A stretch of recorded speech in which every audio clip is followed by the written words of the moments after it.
Welcome to Connect Canyons, a podcast sponsored by Canyon School District. This is a show about what we teach, how we teach, and why.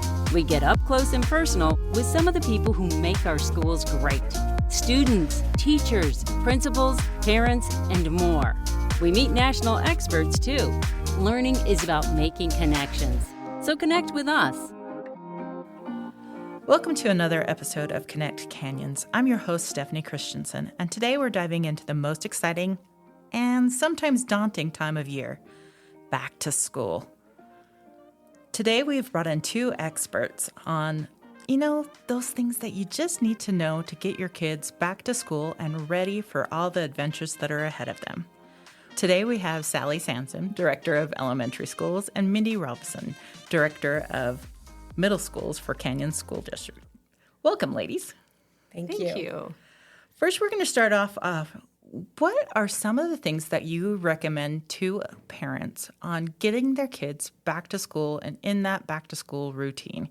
Because I don't know about you, but I always go back to school with all these grand ideas that I'm going to be so organized with my kids, and this is going to be the year that we're going to have the special folders for where they turn in their stuff, and we're going to be really on top of it. And by the second week, the wheels have fallen off the bus, the special meals aren't made, and I'm ready to day drink. So can you give some suggestions on how to keep your kids organized and really start off the year in a great way? Yes, well, I agree. Sometimes it is very daunting, but you mentioned one thing, and I think routines are a big thing that is so important in helping kids get back to school. And I think sometimes when we are starting back to school as parents, we create these routines that really aren't manageable. And we start things that we cannot maintain. And so I think set realistic routines. Start with an appropriate bedtime. Start with an appropriate time to wake up. Plan meals that are doable in the morning when you're running late, that you can maybe, take with you on the go. And so I think as you develop those routines with your family, sit down together and talk to the kids and say, what's going to help you have a better first week of school? What I like to do when I had young kids was starting that routine early. Don't wait until the night before school starts to say, we better start a bedtime. Start helping them to practice the routine and build it into so it becomes natural for them. Like, I'm going to always put my clothes out before I go to bed, or I'm going to decide what I'm going to wear before the first time in the morning. Develop routines for how they're going to take care of hygiene, how they're going to locate their school supplies. I think all of those things are such basic things, but when we have to do them all at one time and in a set time period, it becomes overwhelming. So really helping them to develop that routine. I think all those little routines also help because I think so many kids, I always find it, and I find it now, I have anxiety as back to school starts. I'm like, oh my gosh, how is this year going to go for my kids? Are they going to be able to succeed at the things that they need to do? And I'm sure that a lot of kids have anxiety as they go into that first week. How would you suggest, Mindy, to help your kids with that anxiety going to back to school? Because anxiety can be a beast as kids go forward. I completely agree. I've had the opportunity to work with a lot of students with anxiety and my own children. And so as we have really worked through that, I think you hit on some important things, Sally, and in your question itself, that we need to remember what's realistic. And it's okay to be a little bit nervous. And I think we need to have those procedures in place that when they come home, they're like, today was tough. I gave it my all, and I just need a veg for 30 minutes. And I think sometimes, even as adults, we actually create more anxiety. Like, do you have it ready? Do you have it ready? And we're like, wait, hold on. What's the most important things? And prioritizing with them and really communicating with your child. I think, if you can tell they're having a really rough morning, I want them to be independent, but today might be the day that I really need to make sure that their lunch is packed, or they know that the school lunch is something they love today, and reassuring them. But I really think that when you're getting home, if you have the opportunity to be with your child when they get home, or have a routine there of what do you need to do to take care of yourself, and open communication. If something really went wrong, let's address it quickly. Like if we're feeling uncertain at the lunchroom, for example, I'm feeling I don't have anyone to sit by, go in. These schools have such incredible wellness staffs, and their entire goal is to work with the wellness of your child. So I think really tapping into those resources and not being afraid to ask. I just don't think we should suffer. We know anxiety is real. We know that it can have both physical and mental ramifications on us. And so, I mean, sometimes we'll say to a child, like, I can't go to school. And they're like, wait, you're actually not physically sick. You're worried about something. So tapping into resources. But as parents, I also say just be positive. Make sure that you know, like, I love you. I believe in you. We all have to do hard things. And being honest, like, oh, I just started a new job. I'm like, I was nervous too. I come to work and I'm like, what am I supposed to do today? Am I supposed to be in a meeting? And being real and honest with them, I think is really important, but not forgetting how many people want your child to be successful. We're not doing this alone. That's why our schools are so well equipped to deal with the mental health of our students as well as their academic success. I think that is so evident in the first day of school of how many people are out there truly cheerleading our kids. Yeah. I love the red carpets because I even get kind of choked up for the red carpets because seeing the red carpet and the teachers there cheering your kids walking in, and my favorite are the kindergartners. Because it is a really hard adjustment for those kindergartners. And this is going to be the first year that all of them are full day. So what would you suggest for those full day kindergartners? Like, how do the anxious mommies, because I think it's more when I've watched taking pictures, because I think it's the most adorable thing when they cry. And the reason I find it so adorable is because those teachers are masters at calming those kids. And usually it's the parents stepping back that helps them the most. At least that's from a camera person. That's what I've noticed is when the parents can step back and let the teachers take over, it seems like that's when the tears stop. So well, and I think like as Mindy said, the feelings are real, right? The parents are feeling that way. The students might be feeling that way. And so taking up any opportunity that the school has prior to that red carpet first day to go to the school, attend the back to school night if there's a back to school night, go to the open house, explain to the kindergarten student what school is, what happens, go through a mock schedule. I know a lot of our schools held kinder orientations that talked about a lot of things you can do to support your student through that transition, and having those conversations, even though it's a 5-year-old, those things do help to calm them. But also, I think helping your student to see as a parent that you're excited for them.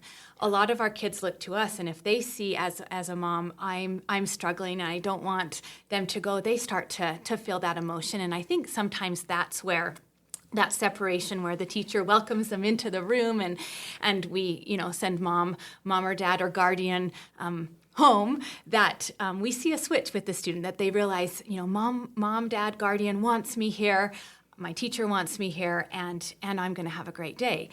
Now, some students, that happens in the first day, the first week. Some will take a little longer, and that's okay.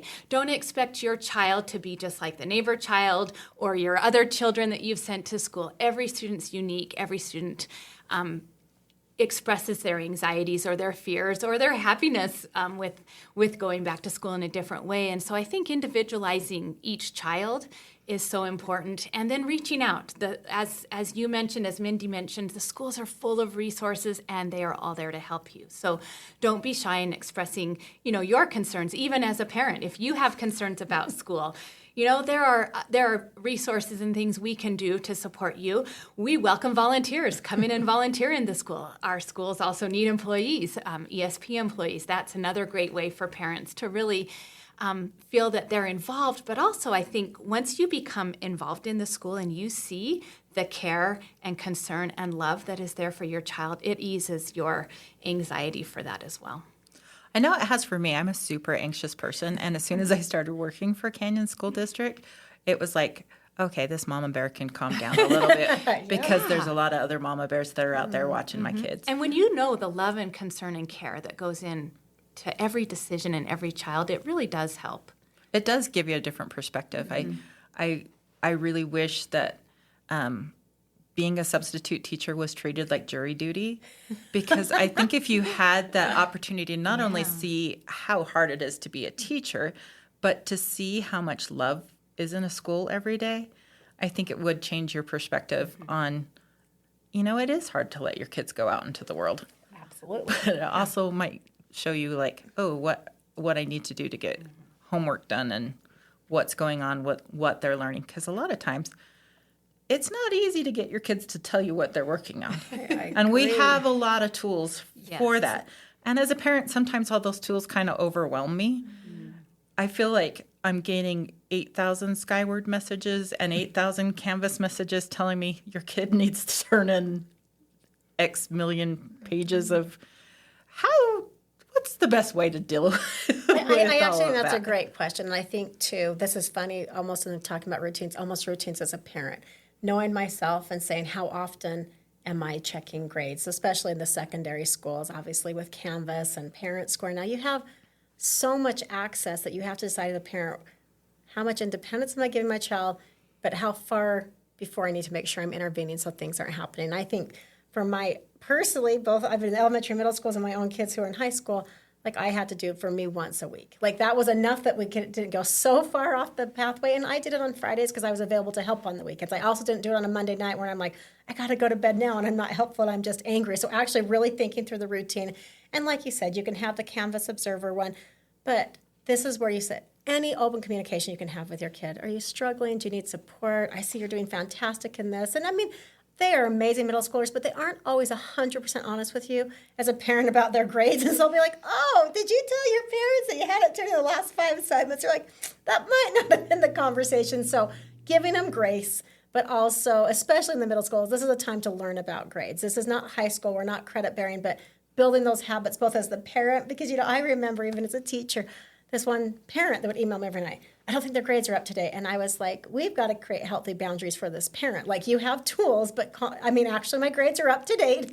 There was some other stuff going on, but I think building those habits and with your child, like, how often do I need to check in with you? It's going to be at least once a week, but if I'm seeing some red flags, or else if you're doing really well, maybe we can extend that. And I think it's that open communication. But like you said, as a parent, not becoming so overwhelmed, because I do think our schools are great at communicating, but especially when you get into the Canvas messages or that, it becomes fairly overwhelming. And I also think it's a good reminder that's how the kids often feel. Like when they're getting so many reminders of negativity if it's not happening, how do we build some positivity? And like, hey, I'm really proud of you. We might not be where we want to yet, but you've turned in a lot of stuff. But more than anything, you're learning. And focus on the learning maybe instead of just the minutia, I think really matters as well. I have found that with my son in particular, who's in high school, that sometimes when I've approached him with grades, it's like, whoa, immediately, I've got it under control. It's like, But do you? according to these things, maybe not so much. And it's always like, well, it's not up to date. It's like, well, it's a month late. It feels like it might be. It is a hard line to. What are some tips for helping your kids actually turn in their homework? Because I find my kids actually get their homework done, but there's that step of turning it in. It's amazing when you find in their backpack, I'm like, so you got this grade in these 7. I think it goes back to those routines. And this is, again, knowing your child and knowing you. Maybe it's something up and like, I trust you, but when I check and they're not turned in, or just even backpack checks. I think at any age, I will never forget going to my son's parent-teacher conference, and when we saw his desk, the teacher's like, just come look, and I was horrified. I'm like, son, how do you function? And she's like, well, that's what we're going to work on together. And I mean, he was a disaster, so we really had to build some skills of like, he did everything. It was in cubbies, it was in backpacks, and small steps. Be like, okay. And again, for some kids, easily rewarded with something extrinsic. Others, that intrinsic, just I'm positive, I'm proud of you. But I think you have to start with one, awareness, like, I realize you're not doing this, how can I help you? And approach it from that point. And then the teachers are on your side. I think we need to remember, the teachers would love to have the assignments to know how your child's doing. So, I know if that teacher, I'm like, so we're going to check in with the teacher now. He's like, what? I'm like, he's like, you're checking with the teacher? I'm like, yeah, our goal is together to support you. He's like, oh, so you're going to, yeah, I'm going to ask her if you turn stuff in. And he quickly learned, like, he did not like that. And so I think it's just creating those structures and remembering we're working as a team, because I always just remind students, if you don't turn it in, I don't get to know all the great things or what you need help with. And I think that's that reminder instead of just compliance, but this is part of the learning process. When you don't turn it in, I can't give you feedback. I can't see before a big summative test where you are with something. So I think sometimes it's just that mind shift a little bit about this is a part of the learning process, not just the compliance piece. I'm really glad that you brought up parent-teacher conference, because it does feel like the beginning of the school year that it just pops up really fast. And I always feel like, well, is it even worth going yet? And yes. then I feel guilty as a parent.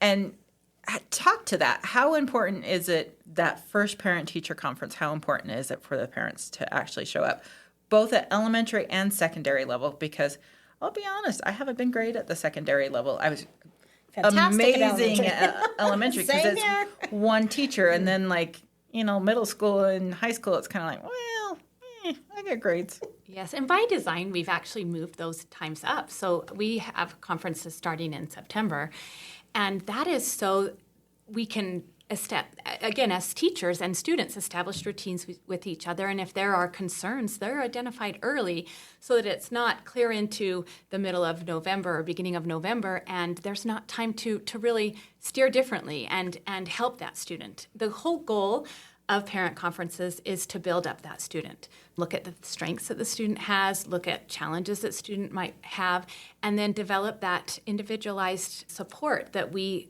have so many resources available to us now. Coming and meeting one-on-one with your teacher and having those conversations really helps to enable a plan for each individual student. As you know, all of us have multiple kids. Each of our kids have different needs, and even a teacher that's teaching a child of ours that they had before might recognize, oh, this is completely different than your sibling was.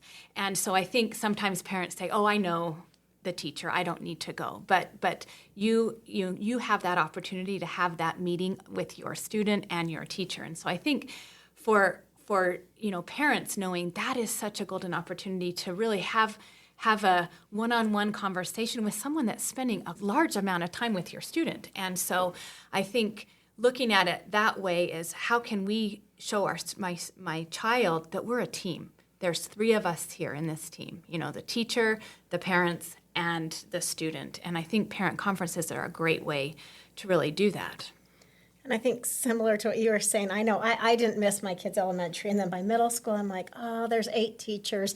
I'll pick and choose. I think in the middle school, maybe we need to reframe what parent-teacher conference is. In elementary, where it's someone who's with them the whole time. But in the secondary schools, usually now, with, as we mentioned prior, you may know their grades, every assignment. But what you might not know is how your student's actually functioning in that class. Like, do they have friends? Do they have the social norms that you'd hope for? Is there any signs that they're seeing that maybe as a parent I'm not aware of? Of course, if they're struggling academically or they're advancing very quickly. We have so many programs to support students. So I know that I had to, at least as a parent, rethink why I was going to parent-teacher conference in the secondary, because I'm like, oh, there's 8 teachers. Should I go to all of them? And then I also found that my kids, just hearing the positives, the teachers, I'm like, oh, I know you had an A in there, but what I heard is you're nice to people, that you help people out. And as a parent, that meant as much to me as the A did. And so I think maybe in the secondary framing, and also I think just showing the support for the teachers, like, we're together, like you said, in elementary. I might have lots more, I don't have as many time, but I'm here to support. Is there anything that you're noticing? But maybe changing that conversation a little bit away from just academics, because truthfully with Canvas and Skyward now, I can go in there and I'm like, yep, I know she's missing these 4. This one was, I already have that knowledge, but I don't know how she's interacting. Is she doing well with her peers? Is she involved with group discussions? Is all of that going well? And I think taking those into account helps you as a parent make that a little bit more valuable once you get into the secondary level. Yeah, because I'm always shocked when my kids are at people's houses and they're like, oh, they're so polite. And I'm like, really? They're like, Good job, you. What's that like? You can do that at home, too, if you want to. They had great manners. Good job, Okay, Mom. cool. But I think you're right. Are you Just sure those it was social, mine? those social behaviors, Yeah. we don't always get to see them and how they're interacting and making sure they're okay, because sometimes they're like, oh, I'm not loving this interaction between your student and this other student. Like, is everything okay? And that kind of gets us into some areas that we may not know as a parent. Which, speaking of that, when you go back to school, one of the great things is that you can get to know your front office staff, who is a great tool. We've talked about this before on Connect Canyons. What are the great tools that we do have with the front office staff? Who can they connect you to? What are all the services that we have at the schools? I'll just speak secondary, and then Sally, feel free to add anything in elementary. I think, too, our district has prioritized the overall well-being of students, and I think that's incredible. I've worked in other districts, and I've never seen a district that puts this much support into helping our students. So, and you even look at a website of a school, and when you look, and you've got in the secondary schools, we have social workers now, we have counselors, we have community facilitators, we have hall mentors and safety specialists that are there for the safety of our students. We have check and connect. But as a parent, unless you ask, I mean, sometimes we reach out as a former administrator. I've reached out and like, here's all the resources of your students struggling, and parents were like, I just didn't know. So I think sometimes, like you said, if your student's struggling, just connect. That office staff, whoever it is, or your administrator, just go to them and say, here's what we're seeing. It isn't maybe a crisis yet, but let's not get it there. And maybe it's just a quick check-in with a counselor, or we even have, in-house therapists now, and maybe your child's dealing with some significant trauma that we could provide those resources, or that you're experiencing homelessness, or you don't have, there's food insecurity, like we have those resources. So I think it's hard and humbling as parents when we're experiencing those things, but to remember, again, going back to this whole conversation, we're a team. And we know that if kids don't have some of those basic needs met, it's very challenging for them to be successful in school and attend school. And so even with the school nurses now, I can't believe the change that made for our school. It's just having a school nurse, like, you're okay to be here, like, and maybe going back to anxiety and other things, like you just needed a little time, but we can have someone check in. And these wellness rooms we've created, like spaces of like, let's just be comfortable so we can be here and put this resources in place, because it is, to me, probably one of the best assets of Canyons is that we look at that whole student and provide those supports. And I would say that's ditto for elementary. All of those same resources, some of the things I think our front offices in the elementary school are really good at is pinpointing a specific community resource. If we don't have that available at the school, they're going to be able to connect you with somebody that's going to really support you or your student. We talk about school secretaries just being the heart of the school, and they know the kids by name. They know their struggles. They know maybe something that they're working on, and they are going to be a great support. Just again, another adult in the school that really cares for your student. Okay, so with back to school, the first week seems like a blur. To all of us. Yeah, it seems like it basically is get your kid there. But what are some of the things that, as they get in, what are some of the tips and tricks that you think that parents need to know, and things that kids actually have to have in this first little bit of school? Interesting is, depending on your school, the first thing, and I know that a lot of the schools provide a lot of the supplies. The first thing I tell parents is before you go buy everything, find out from your school. For example, I had the privilege at Benville Middle School, and we provide all the school supplies. So one, before you go spend a lot of money, find out at back to school night what actually just the basic things your kids need. But then I think even more important is, we've talked about those routines, but the communication and that safety net. So if something's going wrong, because I don't mean if a kid comes a day without a pencil, I've got you. I can take care of that immediately. We've got pencils. We order thousands. So we've got your pencil for you, but if I don't know you're struggling with something else, that's harder. So I think, like you said, the first part's a little bit of a blur. We all like to be prepared, do the best with our routines, and negotiate the routines that are overwhelming people. Like if you said, like, I try to do all of this, we're like, well, we set this nice bedtime and it's not going to happen. So let's be realistic, but not lose that boundary, but just maybe negotiate it a little bit. But even in terms of supplies, in the secondary schools now, we provide them the Chromebooks. We provide a lot of the supplies, but just being aware, just so your child doesn't feel uncomfortable. There's nothing like, oh, everyone else knew about this but me. So I think being aware as a parent, but also not overly stressing about some of those things that maybe when I was younger, like, Mom, we have to go buy this, and here and there. I'm like, nope, here it is. And so, a lot of our schools, especially in the Title I areas, we're just really trying to support the families and make learning the priority, not worried about the things as much. And I would add to that is communication. Make sure that the school has appropriate email addresses or cell phone numbers. All of that information so that the communication lines can be open. The school is going to communicate regularly with you, and that is going to be a great source of support for your child, making sure they're prepared for things coming up, or you are aware in ways that something that might concern your child. I think also, again, talking about some of the things that you value for your child. Make sure they know that you are committed to their education, that you support them, and that you're, again, wanting them to be in attendance every day and come with that attitude of learning and growth, and that I might have some things that are hard and some things that are uncomfortable, and that's okay. And we're going to talk through that. I think in families where they have, a family meeting where families are able to share how they're feeling, oh, this was a really bad day and this is why. And if your child knows that those things are in place and that communication is open and that you are going to work with the school and that you support the school, I think that's the biggest thing for our kids now, is they've got to know that we are there to support them, but we also support the school, and this is their education is for them. And so we want kids to really take that responsibility that I'm going to come to school and I'm going to learn. I'm going to be on task. I'm going to take what opportunities are given to be involved in, my education and in the extracurricular activities. I know a lot of times we just think of that as high school, but in our middle schools and our elementary schools now, we have so many opportunities with, STEM maker spaces, science fairs, all of these things that kids can engage in. And I think, helping them to see the excitement about that is something that is important.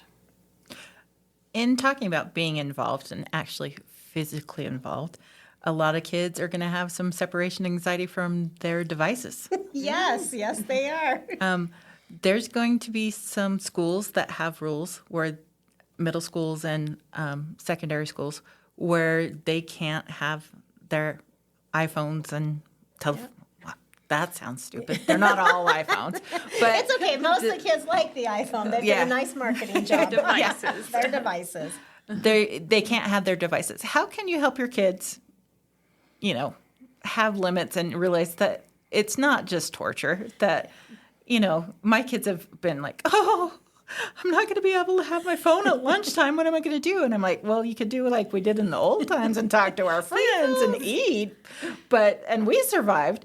How would you suggest approaching that with your kids? I think this is a really important, as we've watched, especially in the middle schools, as we've tried to create better learning environments by making it so the cell phones aren't out as much. One, we've noticed the learning's increasing significantly. So I think it's important first for the students to understand why we're doing this. This is not a punishment.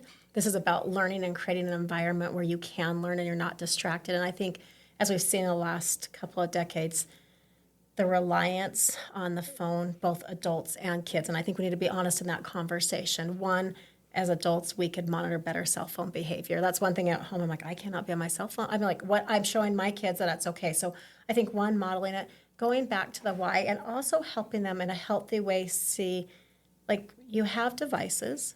There's actually telephones in the school. When our school's community council went through this, we actually had to really work with the parents and say, our number one goal is your child's safety, but just because you can't text them, we had to change that parent behavior. Like, if it's an emergency, there's 100 phones. You call, and I promise I will get your students so fast. So I think we need to build that in. Like, there are safety nets in place.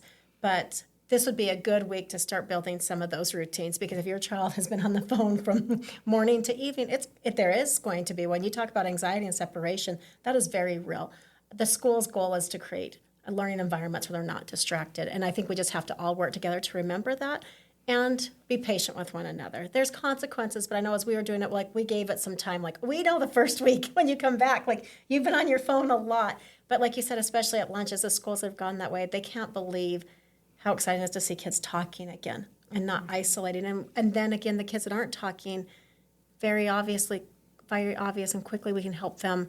Like, are you okay? And it's amazing how quick we can help them find friends. They're like, oh, I think I got your person here. But sometimes you have to remove that device for us to actually see how your child's doing. So it's hard, but what we've also seen is once we as a community buy in together and understand why we do it, that the kids can do it. I mean, like I said, practicing as parents, I know sometimes I'm like, I just want to throw my cell phone away. The kids are like, why? I'm like, because it's always there. And they're like, oh, don't you love that about it? I'm like, nope, I don't. But building healthy behaviors and being honest at home when you get home, like, okay, you can be on your cell phone for an hour, but this is not when you get home. You're on it from 3 to 10, like building those behaviors too and starting now, And I think helping them recognize that some of the benefits they're starting to see. I think so oftentimes they're thinking about, oh, I can't do this. It's going to be so hard. But really, if I don't have that opportunity, like you as a mom said, you can talk to other kids, right? You can look people in the eye. You don't have to constantly feel like you have to reply to things. And so I think as parents, helping them to see that the kids do feel benefits. I think some of our kids are begging to not have those cell phones because it's become such a thing that they have to do in order to fit in or to be part of the group, that having an adult or policies or procedures in place in a school saying I can't be on it actually is empowering them to do some of the things that they truly want to do. So I think helping them to identify that. And I think it's kind of freeing for some of the kids, like you said. My daughter, she's like, Mom, my friends get mad because I don't respond all the time quickly. And she's had to navigate that because she'll put her phone away. She likes to exercise or do these other things. And and people are like, why don't you talk? Are you mad at me? So we have to build some new norms, like you say, like, I said, just say it's your mom. She's like, oh, well, that works too. But I mean, I think sometimes with the kids, like, you can just say, my teacher won't let me. So if your friend's mad, you're like, I can't get it taken away, or then I'm really in big trouble. But I think sometimes the kids need to remember, like, we've had the opportunity to experience this, and we want to help you and support you. And it's okay to say, that's the rule, and I'll get in trouble if I don't do it. And it does free them a little bit from that constant, like, I have to respond. What if I don't respond? What if I didn't see this in social media? We're like, it will still be there. And I think that's a reminder, it will still be there. It's not going away. Unfortunately, for lots of us, for lots of years, it still is there. Are there other tips and tricks that you would like to get to parents? I just think my final one is just a reminder how important your own attitude is. That if you're positive about school, you support your kids, how your own feelings towards school are so important. And just that idea that we're all working together. We love kids. We went into education because we love them. And our goal is to support you. So just reach out and communicate. And I would echo all of that and just say, we just can't wait for another great year. Your kids are in good hands in Canyon schools. At Canyons, we truly are looking forward to another great school year. And the takeaway from this podcast is that we love your kids, and we hope you know that. Thank you for listening to Connect Canyons. And if you have any ideas for future podcasts, you can reach us at communications@canyonsdistrict.org. Thanks for listening to this episode of Connect Canyons. Connect with us on Twitter, Facebook, or Instagram @Canyons District, or on our website, canyonsdistrict.org.